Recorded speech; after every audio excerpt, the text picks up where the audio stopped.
Rodrigo, eu quero te dar boa noite também para o Arthur, que tá escondidinho aí. A tela tá pequena para vocês dois. Ó, primeiramente, muito obrigado em se disponibilizar em falar comigo, né, e com as pessoas que me acompanham aqui. E é uma satisfação em falar com vocês, porque ouvir vocês, né, ouvir uma impressionante história aí de vida, uma lição de amor, né? São várias coisas boas, né? Quando a gente acompanha a trajetória de vocês. Então, Rodrigo e Arthur, eu queria, para todo mundo ir conhecendo, né? Ainda mais a história de vocês, e para quem não conhece, eu quero ouvir de vocês a história de vocês, né? E a partir daí a gente vai conversando. Fiquem à vontade. Bom, boa noite a todos que estão nos acompanhando. Boa noite. Prazer enorme a gente estar aqui. Eu sou o Rodrigo. E eu sou o Rodrigo. Não, Rodrigo sou eu. Eu sou o Arthur. E a gente mantém no Facebook, no Instagram e no YouTube. O Tudo pelo Papai. Não, Arthur, fala certinho. Tudo pelo meu filho. No Facebook, no Instagram e no YouTube. E a gente, nesse perfil, a gente conta a nossa vivência, as nossas histórias como pai e filho. E a nossa história como pai e filho, ela começa quando a minha esposa falou para mim que ela estava grávida. Normal. E é lógico que você leva um susto, né? Sim. Inesperado, que a gravidez não foi planejada, ela foi desejada, mas não foi planejada. E eram gêmeos. Eram gêmeos. Era uma gestação gemelar. Então o susto foi maior ainda. E a gente, com todos os cuidados que uma gestação gemelar tem, ela ainda tinha algumas complicações de útero, de ovário. A gente devia tomar muito cuidado, e essas complicações levaram à perda do gêmeo. Um dos gêmeos ficou para trás no 3º mês de gestação. Foi algo muito chocante, muito triste, porque foi durante o ultrassom, durante um dos exames de pré-natal, enquanto estava passando o transmutador no abdômen. Era igual eu? A gente nunca vai saber, né? Aí o coraçãozinho dele parou na nossa frente. É o pior barulho que eu já ouvi, assim, foi terrível. Mas aí a vida seguiu, porque tinha eu. E a gente tinha, então, razão para continuar. E a gente continuou a gravidez com todos os cuidados, até que chegou o tempo, o Arthur nasceu, ele nasceu prematuro. Ele nasceu dia 9/9 de 2009. Pesando 1,530. Aí se você somar 1 com 5 com 3 com 0, 9. Medindo 45, 4 com 5, 9. Às 8h10 da manhã, 0 com 8 com 1 com 0, 9. O único 9 que ele precisava ter, ele não tinha, que era os 9 meses. Ele nasceu de 30 semanas. Aí meu avô, não, vamos esperar mais um pouco. O que o Arthur está contando é que o meu pai, quando a Adriana foi para o centro cirúrgico para fazer a cesariana, o meu pai falou assim, não pode ir agora às 8 da manhã. Imagina, vai nascer às 8 da manhã, 9/9/9, tem que nascer às 9, que absurdo. Tal. E ele correu atrás de tentar mudar o parto das 8 para as 9. Quando ele voltou, eu não acompanhei o parto, eu sabia que era ia ser um parto arriscado, eu não fiquei no centro cirúrgico, eu fiquei na cantina lá, eu contratei um serviço de televisão, de transmissão, e eu assisti o parto pela cantina. Quando meu pai chega na cantina, eu falo assim, não deu certo, eu tentei, mas não deu certo. Ela já estava no centro cirúrgico, eu falei, não, pai, ele já nasceu, eu até já vi, já. Eu vi na televisão aqui, meu pai não viu o Arthur nascer. E aí, como eu disse, eu não estava no centro cirúrgico, então ele foi direto para a UTI. Prematuro, né, todos os cuidados. Nasceu dia 9. Dia 17, o médico nos avisa que ele precisa ser operado. E foi um canto do cisne. Não. Dia 9 ele nasceu, dia 17 ele vai ser operado. Aí você fica assustado, né? Um bebê, uma semana, nem isso, tal, vai ser operado. Mas tudo bem, então vamos operar. Operou. Nasceu dia 9, operou dia 17, dia 23. Precisa ser operado de novo. Aí você fala, meu Deus do céu, operado de novo? O que é isso? Tal? Dia 28, operado de novo. Dia 29, operado de novo. 4 cirurgias. Ele nasceu dia 9. Em 20 dias, 17, 23, 28, 29, ele operou. 20 dias ele operou 4 vezes. E aí, o médico ligou em casa e falou assim, olha, vocês precisam vir para o hospital. O médico não, né? O hospital ligou e falou assim, o médico está pedindo para vocês virem ao hospital mais cedo. Aí é claro que não é uma coisa boa, né?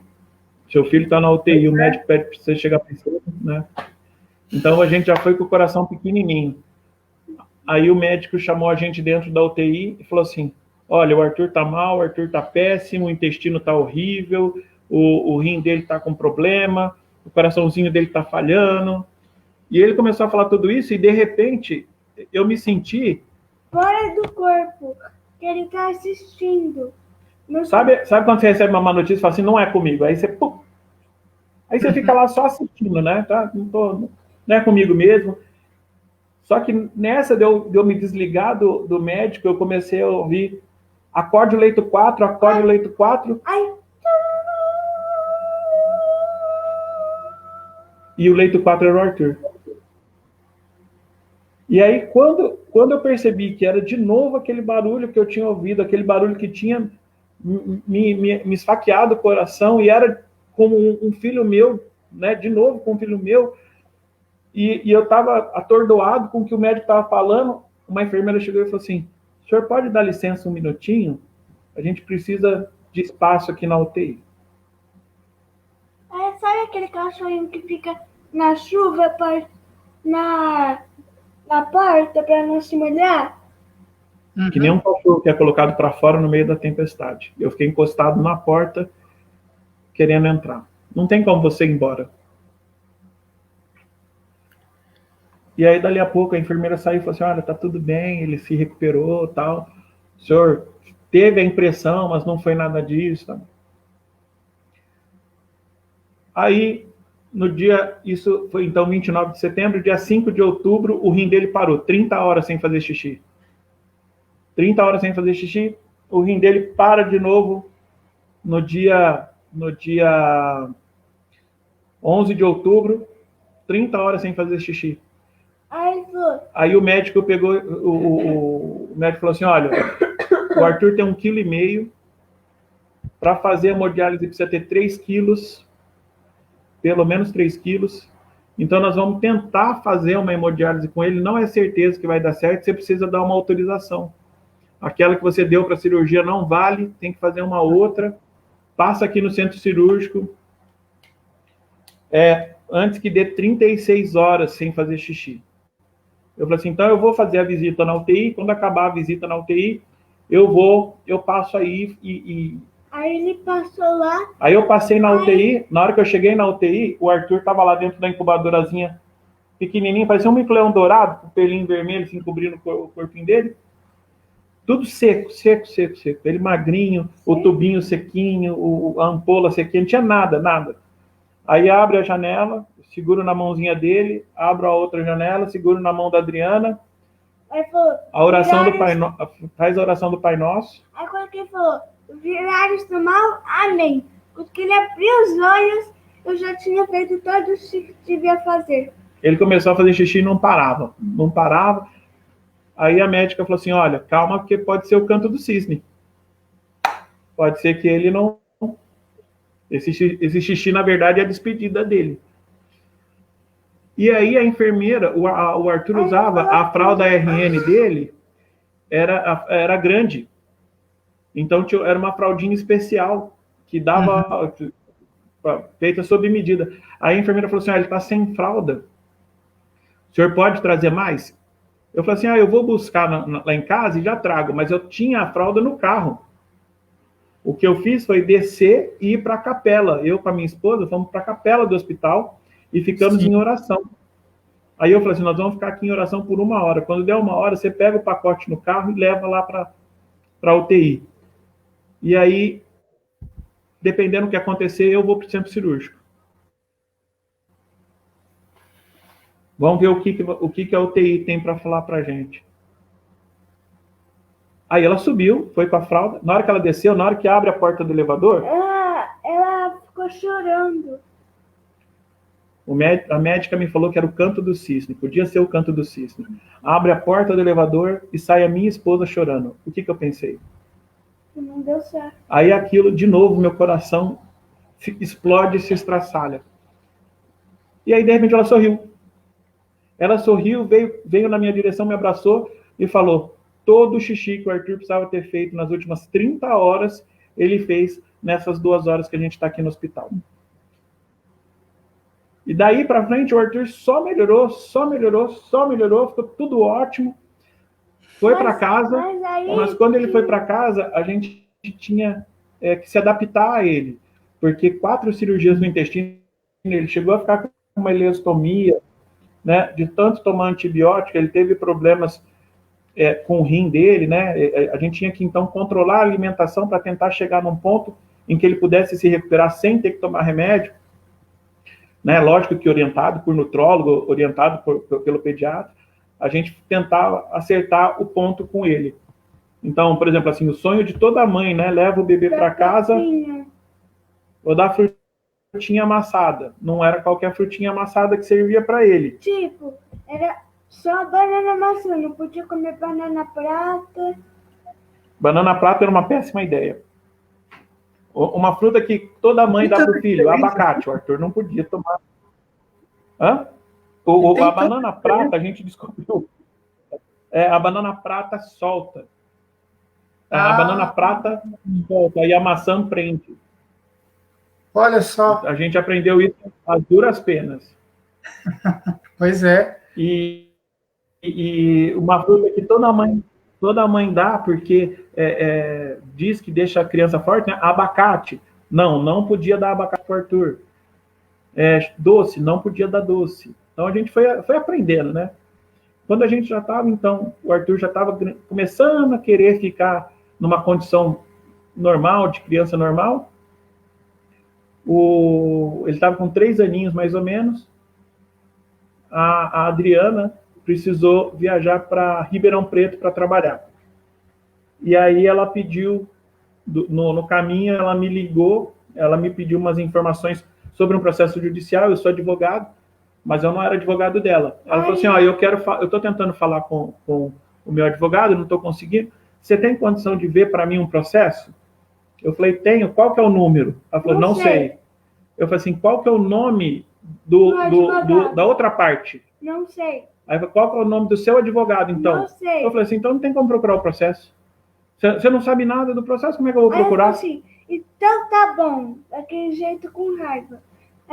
Se você não quer me ajudar, não me ajuda. Aí, como ela falou dessa forma severa comigo, né? Tá bom, não quer me ajudar, não me ajuda? Eu falei assim: então tá bom. Se você acha que eu não quero te ajudar, tá bom, então. Então, até o final da tarde, beijo, tchau, desligou. E essa foi a última conversa que eu tive com ela. Meia hora depois, ela sofreu um acidente na rodovia. Ela saiu da pista e bateu numa árvore. E aí ela entrou em coma. E naquele momento em que ela sofreu o acidente, eu voei para a cidade para onde ela foi levada, e eu fiquei com ela durante 1 mês do lado da cama dela, dentro da UTI. Eu fiquei amigo do chefe da UTI, fiquei amigo do médico, e ele acabou permitindo que eu ficasse dentro da UTI com ela. Uhum. E E eu tentava estimular ela o máximo possível, o máximo possível. Só que houve um momento em que a vida continuou. Eu precisava trabalhar, o Arthur precisava de mim. E eu, com muito sacrifício, porque eu não queria sair de perto dela, eu me organizei da seguinte forma.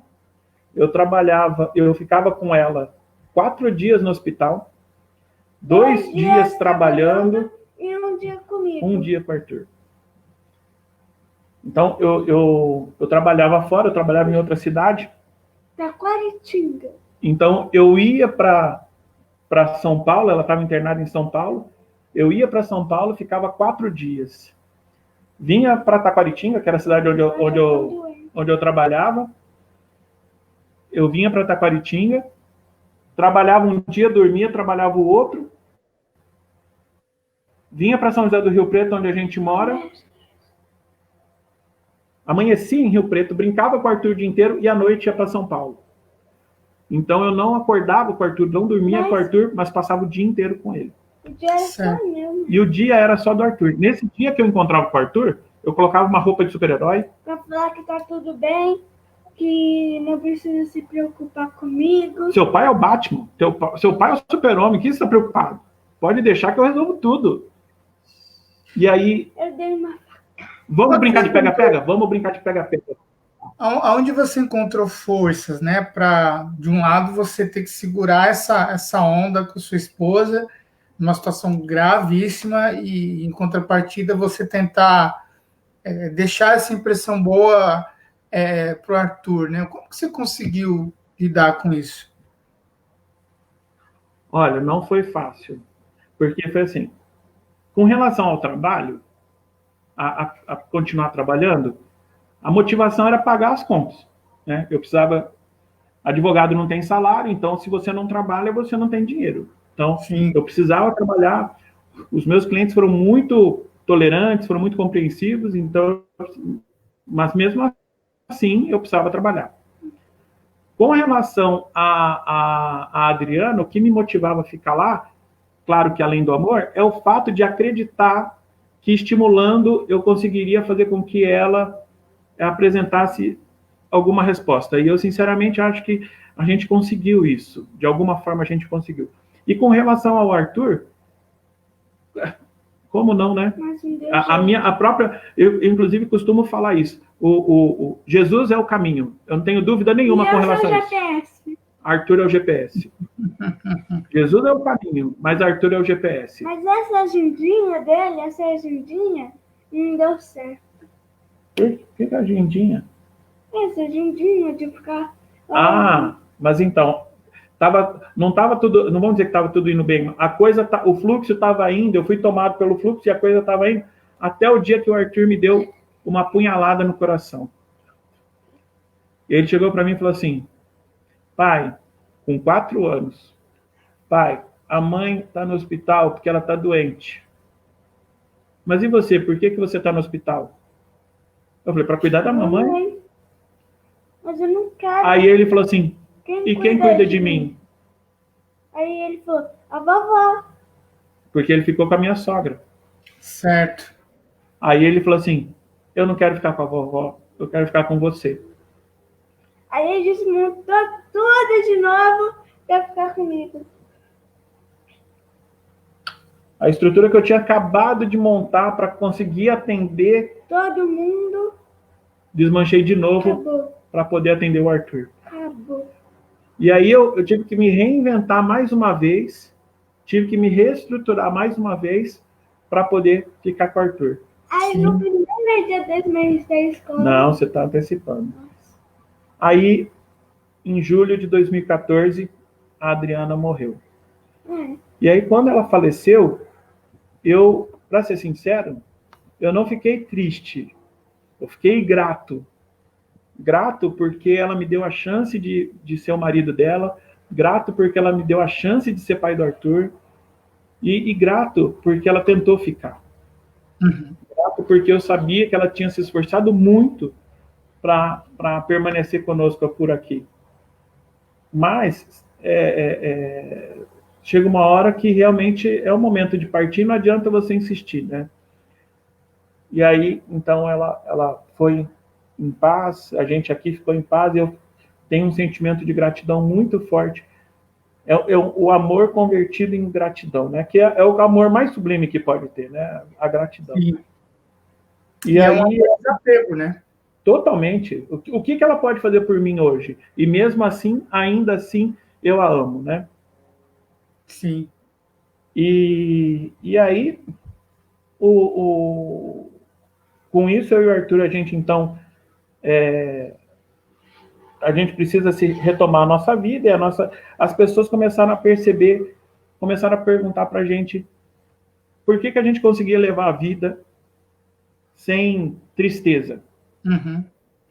E algumas pessoas começaram a nos procurar, começaram a conversar conosco em busca, fazer pergunta, pedir ajuda, pedir conselho, até que o Arthur, no Dia das Mães de 2016, ele fez pela primeira vez um presentinho do Dia das Mães na escola. E aí, ele chegou em casa com o presentinho que ele fez. Não dá pra rir disso. E falou assim... Eu tô tentando aguentar. E aí ele falou assim, você não é a minha mãe, mas você não é só meu pai. Você é a minha família inteira. E aí, eu fiquei muito emocionado, muito feliz, e eu fiz o que qualquer pessoa no meu lugar faria. Tirei uma foto no Facebook. E milhares de pessoas começaram a entrar, comentar, curtir, e era o meu perfil pessoal, meu perfil particular. E aí um jornal de grande circulação, né, entrou em contato conosco, esse jornal tem um portal de notícias, falou assim, olha, a gente vai fazer uma reportagem para o Dia das Mães e eu gostaria de te incluir na reportagem para o Dia das Mães. Tem algum problema? Eu falei, não tem problema nenhum. Aí a gente foi fazendo a entrevista, no final ela falou assim, olha, ficou tão legal o seu depoimento que nós vamos fazer uma reportagem só sua. A reportagem do Dia das Mães vai ser com você. Aí eu falei, tudo bem, não tem problema. Aí, o que aconteceu? O que o Arthur está dando risada? No domingo do Dia das Mães, nós fomos uma das 5 principais notícias circulando no portal desse jornal. Certo. E a gente foi parar na capa do jornal, na capa do site. E o que é curioso... Dia das Mães, né? E o curioso é que o portal é o UOL. Então, aí no portal do UOL tinha a nossa foto na capa, falando de Dia das Mães, e do lado uma notícia criticando a Dilma, que é mãe, né? Que é mulher, que é mãe. Então, tinha uma notícia criticando a mulher, que é mãe, e o homenageado do Dia das Mães é um homem. Então, o Arthur achou graça dessa situação. E aí, com o alcance que a Folha de São Paulo tem, que o UOL tem, acabou mais gente ainda vindo até... Muita gente. Por isso, a gente criou um perfil no Facebook. Meu filho. Porque além dele não ter o limite de 5 mil, de alguma forma ele me permite preservar a intimidade do meu perfil particular. Né? As pessoas não precisam entrar no meu perfil particular, entra pela página que lá tem tudo ali. Tudo que interessa em relação a esse assunto do Arthur. E com o tempo apareceu, então, uma necessidade de... O Arthur vai atender o telefone. Vai lá atender o telefone. E aí, com o tempo, apareceu a necessidade de montar um perfil no Instagram, no YouTube, né? E a gente foi atendendo essa demanda que começou a aparecer. E aí, uma vez a gente foi convidado para dar uma palestra aqui, uma palestra ali, a gente começou a dar palestra para pequenos grupos, né? De 20, 30 pessoas. Até que um dia a gente recebeu um convite do maior especialista em marketing de diferenciação do mundo. Ele organiza um evento em São Paulo, é o Pedro Superti. Ele organiza um evento que chama Fator X. E ele pegou e pediu para que a gente fosse lá, para falar para empresários a respeito da nossa história. E aí, a gente foi, o evento era para mais de 5 mil pessoas. Aí você imagina o Arthur com esse Perdemos. tá, esse tá bom aqui. Aí esse Pedro Superti, esse cara que organiza esse evento, ele usa terno e colete. Aí o Arthur vai de terno e colete. Aí ele fala assim, não, eu vou falar porque eu vou correr, porque eu vou... Você mesmo parece o cara depois da apresentação deu reportagem. Aí ele chegou e falou assim, quando abria o palco, abria a porta pra gente entrar no palco, eu vou entrar correndo, eu vou fazer a maior bagunça, tal. Criança, não. Eu falei, você fica à vontade, né? Você faz o que você quiser. Na hora que abriu o painel, e aí ele viu aqueles 5.000 pessoas, aonde você via tinha gente, ele entrou travado. E aí a gente fez a nossa palestra. E essa palestra, hoje mesmo, a gente estava conversando sobre ela já tem aproximadamente 1 milhão de visualizações entre Facebook, Instagram e YouTube. E aí, o ano passado inteiro, né, essa palestra foi em 2019, e o ano passado inteiro a gente viajou o Brasil inteiro dando palestra. Brasil inteiro. A gente foi para vários lugares, para vários eventos de tudo quanto é tipo de natureza. A gente já foi em lançamento de cartão de crédito, já foi em evento de grupo de jovens, sempre contando a nossa história e sempre adequando ao propósito do evento. Esse ano, por causa da pandemia, a gente está... Quando a gente é chamado para fazer as lives, a gente faz. Esse ano, no final do mês, vai ter o maior evento sobre paternidade realizado no Brasil, Paterno. que é o Pai 2020. Pai paterno. E ele vai, é o que chama Pai 2020. E ele vai ser online. E a gente é um dos palestrantes desse ano. Você acredita? Muito interessante. Rodrigo, o que você pode falar, né, nesse momento tão difícil que a gente está passando? Eu acredito que existam outros pais, né, e mães também, que têm o desafio de cuidar dos seus filhos, de enfrentar essa situação toda, né? O que você acha que faz sentido nesse momento, né, para essas pessoas não desanimarem num momento tão difícil?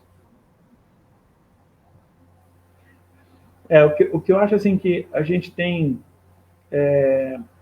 nesse momento agora de pandemia, de coronavírus, em que a gente está muito assustado porque a gente não conhece o que a gente está enfrentando, eu sempre penso que eu também não conhecia o que eu estava enfrentando, né?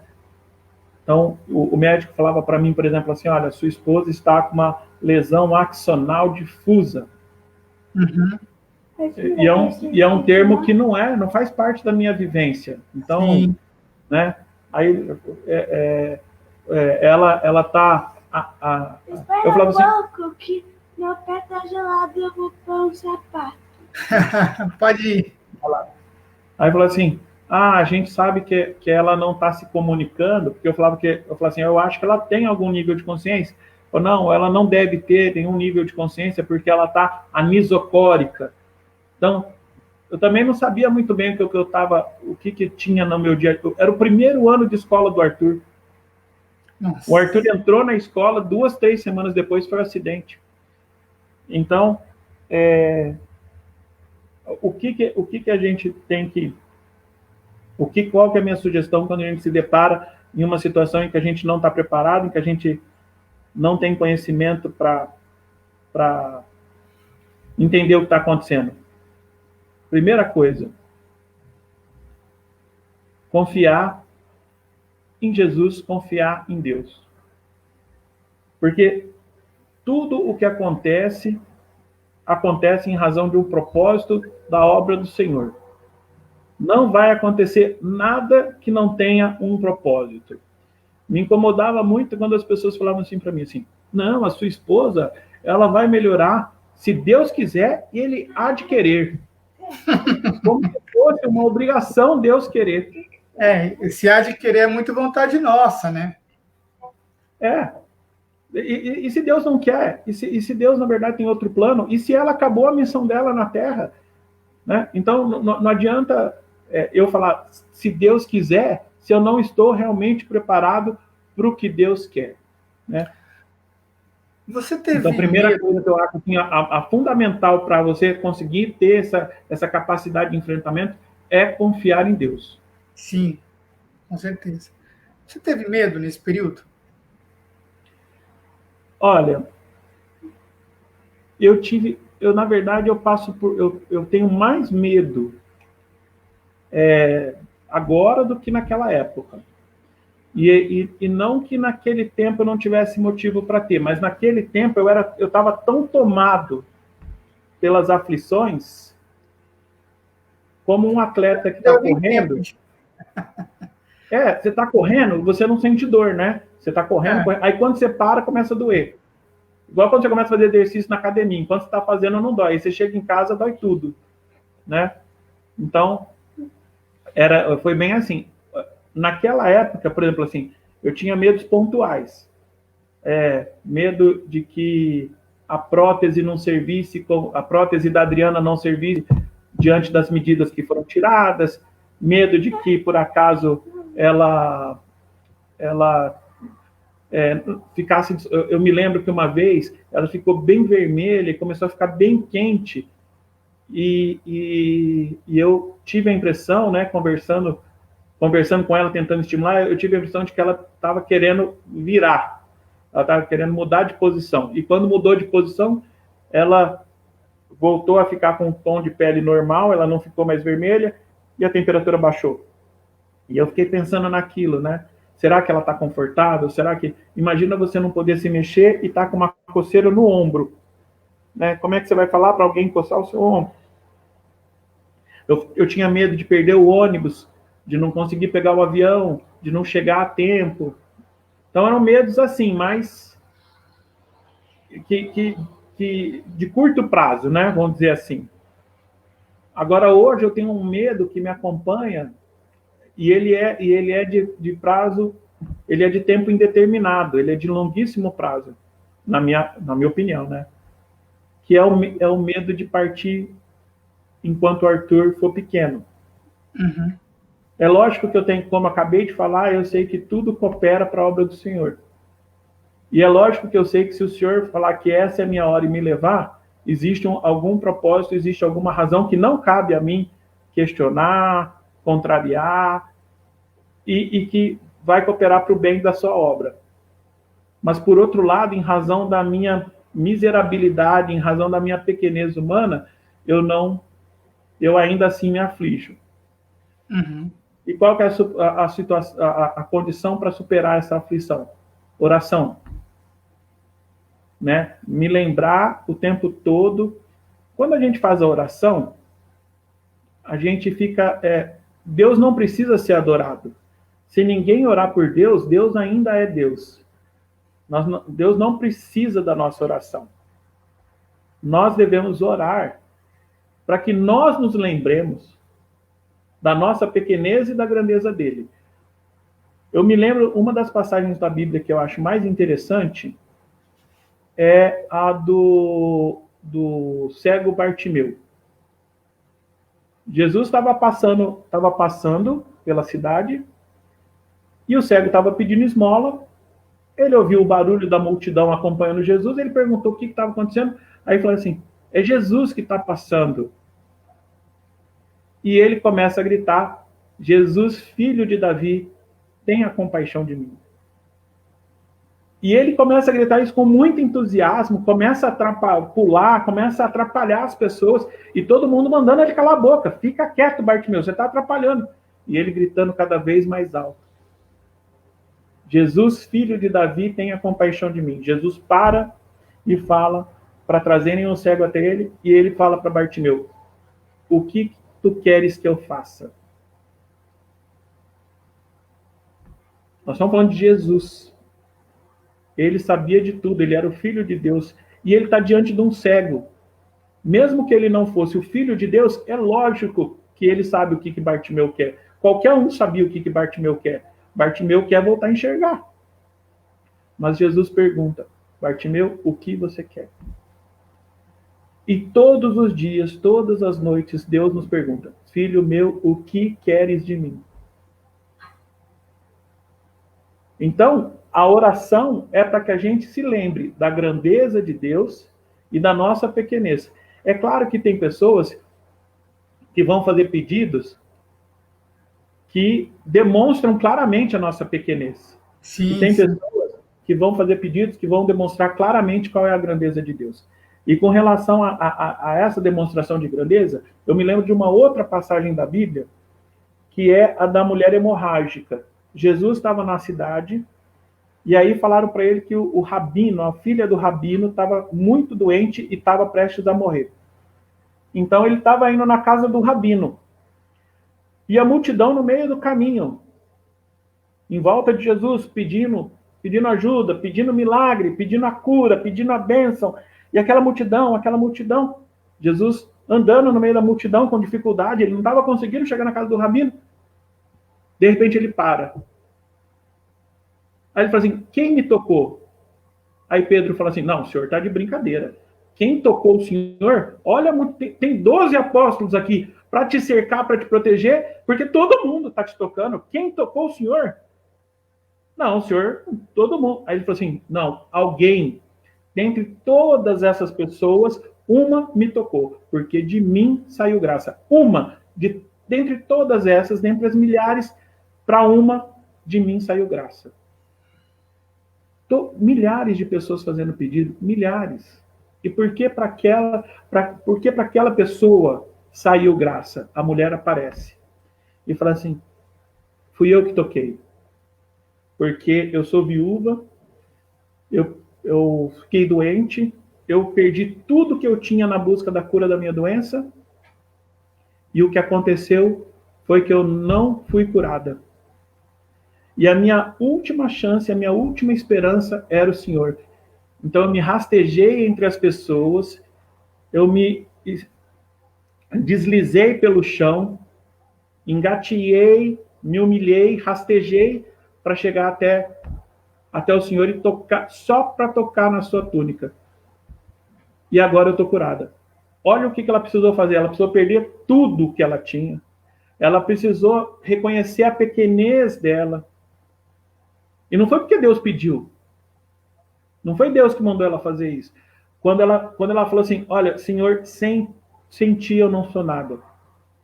Sem o Senhor eu não sou ninguém, não sou nada. Eu estou rastejando no chão. Foi aí que de Jesus saiu graça para curar ela. Então, a solução para o medo que a gente enfrenta é a oração. Deus sabe o que a gente precisa. Nós é que precisamos lembrar do que nós estamos precisando. Exatamente. Exatamente. Qual é na sua visão, tudo isso que vocês passaram, né? Qual foi o maior aprendizado que você teve, Rodrigo? Olha, de tudo que a gente passou, a maior lição foi de que tudo passa. Não há bem que sempre dure, não há mal que nunca acabe.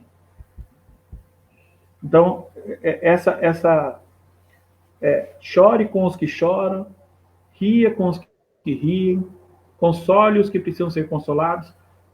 Tudo vai passar. As coisas boas e as coisas ruins. Eu acho que essa foi a maior lição que a gente teve. De tudo isso que a gente passou, né? Agora, da vivência que eu e o Arthur temos, a maior lição que eu percebi foi que só tem uma maneira de alguém que se torna pai, que se torna mãe, tornar o mundo um lugar melhor. É fazendo dos seus filhos pessoas melhores do que eles próprios. O grande legado, a grande missão de alguém que se torna pai é tornar os seus filhos pessoas melhores do que si próprios. Do que você mesmo. Exatamente. E você acredita que Você tem conseguido fazer isso? Olha, não é fácil. Não é fácil. Porque muitas vezes, como pai, eu tenho expectativas que não são atendidas. Uhum. Então, vou dar um exemplo bem, bem prático sobre isso. Eu sou uma pessoa que gosta muito de ler, que gosta muito de escrever, que gosta muito de estudar. O Arthur não é propriamente um menino estudioso. Mas, olha o que eu fiz. Não sei o que você quer falar. Ele está celebrando porque ele tirou... Esse bimestre foi o melhor boletim que ele já teve em toda a sua extensa vida escolar. Ele tirou nota 8 em todas as matérias. E é isso que deixa ele feliz. Tirou 8 em todas as matérias. Então, ele não tirou 10 em prova. Nunca tirou 10 numa prova. Então, não que eu cobre dele essa nota. Não, eu até me aborreço quando eu vejo crianças tristes porque o pai... Se você não tirar pelo menos 9, você vai ver em casa. Uhum. Mas é claro que quando eu tinha a expectativa do filho, antes da gravidez, inclusive, você pensa assim, vou guardar a minha enciclopédia britânica, a minha enciclopédia Barça, porque eu vou deixar para o meu filho. Né? E o Arthur não é esse tipo de pessoa, por exemplo. Então, às vezes, acontecem algumas situações em que a minha expectativa pessoal, ela é frustrada. Então, você fala assim, se eu tenho conseguido tornar o Arthur uma pessoa melhor, eu acho que eu consigo, sou capaz de fazer ele se tornar uma pessoa melhor no momento em que eu respeito a individualidade dele e eu consigo compreendendo essa individualidade, que é diferente da minha, consigo me adaptar às necessidades que ele tem do pai dele. Então, eu não sou necessariamente o pai que eu gostaria de ser ou o pai que eu gostaria de ter tido. E meu pai foi um ótimo pai, mas não sou o pai nem que eu gostaria de ser e nem o pai que eu gostaria de ter tido. Eu tenho que buscar ser o pai que ele precisa ter. Sim, com certeza. Então, esse é o ponto de equilíbrio, que às vezes eu falho, mas eu acredito que eu tenho mais acertado do que errado. Né? Pois é. E qual que é o desafio de vocês hoje? Nessa pandemia, nesse isolamento, o que está sendo mais difícil? O Arthur, ele, no começo de tudo, eu fui bastante franco com ele com o que estava acontecendo. É lógico que assim, eu não entrei em detalhes técnicos, né? Mas contei para ele alguns aspectos históricos de que a gente já enfrentou isso na situação da gripe espanhola, né? A última epidemia que a gente teve de H1N1 em 2009, no ano que ele nasceu. Então, a gente conversando sobre isso, eu expus para ele essa realidade e ele compreendeu. Então, o Arthur faz mais de 120 dias que não sai de casa. Ele sai eventualmente para dar uma voltinha de bicicleta aqui no condomínio, que a gente mora num condomínio de casas. Então ele sai, dá 2 voltinhas de bicicleta, tal, para não ficar também preso dentro de casa. Às vezes a gente vai dar uma volta de carro, mas não desce em lugar nenhum, a gente fica só dentro do carro, só para ver se ainda existe cidade lá fora. Mas né? eu não vou andar mais um mês, eu não vou mais. É que ele caiu de bicicleta e ele está mal impressionado agora. Mas então, agora eu trabalho, hoje a minha atividade está relacionada à atividade essencial. Então, eu tenho um cargo público e eu não deixei de trabalhar. Então, eu tenho saído, eu tenho me relacionado com outras pessoas, tenho conversado sobre outros assuntos, ele não. Então, para ele tem sido muito estressante. E é perceptível a mudança de comportamento dele pelo estresse de estar trancado em casa. Uhum. Então, para o Arthur, eu acho que o maior desafio dele e o maior desafio para ele é esse estresse. E para mim, o maior desafio é lidar com o medo que eu tenho de adoecer, né? Porque eu estou na rua, porque eu me relaciono com outras pessoas, eu não tenho controle sobre o que as outras pessoas fazem das suas vidas, e eu não tenho como ter controle com quem que elas têm contato. Eu tenho como ter controle do contato que elas têm comigo, mas não dos contatos que elas têm fora do meu alcance. Então, eu tenho que lidar com essa situação, saber lidar com isso, para proteger ele, inclusive. Pois é. Bom, Rodrigo, eu fico muito agradecido por esse tempo que vocês se disponibilizaram em falar com a gente aqui, né? Muito obrigado. Nós que agradecemos. Essa conversa nossa a gente depois vai compartilhando em vários outros grupos, né? E espero que vocês possam aí continuar sendo uma grande lição de vida para todos nós, ensinando aí para a gente na prática como superar as dificuldades de forma sábia, né? Eu vejo sabedoria na forma como você conduz tudo isso, né? E com certeza isso acaba amenizando aí qualquer tensão e faz as coisas fluírem, né? Caminharem aí como devem ser. Né? É um exemplo, né? É um exemplo. A gente agradece muito pela oportunidade, é sempre muito bom a gente ter o canal para a gente poder contar nossa história, para que ela chegue a mais e mais pessoas. A nossa intenção ao contar nossa história é fazer, mesmo que ela seja disseminada até chegar àquela pessoa que precisa escutá-la. Né?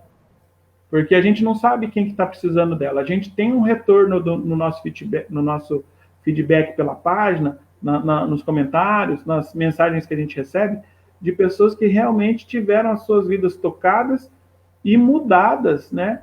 Transformadas, simplesmente porque ficaram sabendo da nossa história, simplesmente porque passaram a acompanhar as nossas vivências.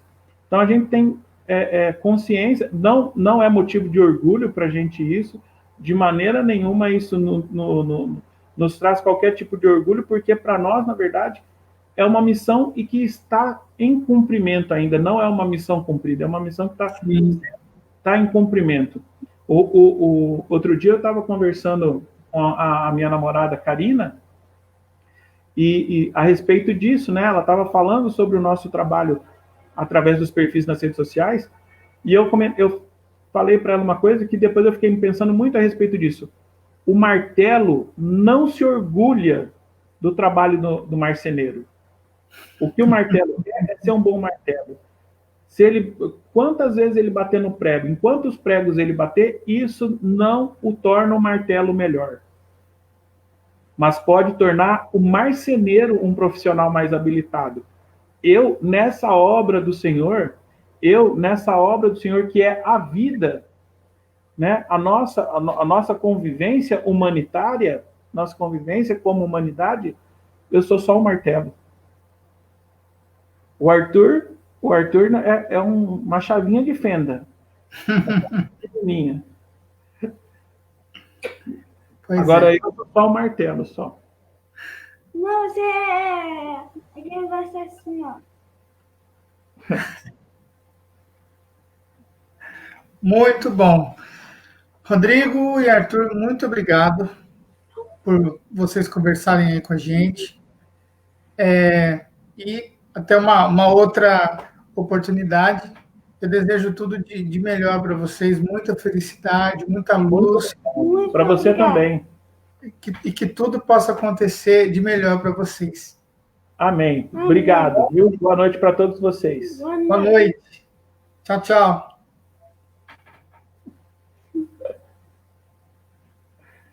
E agora, como que faz pra descrever?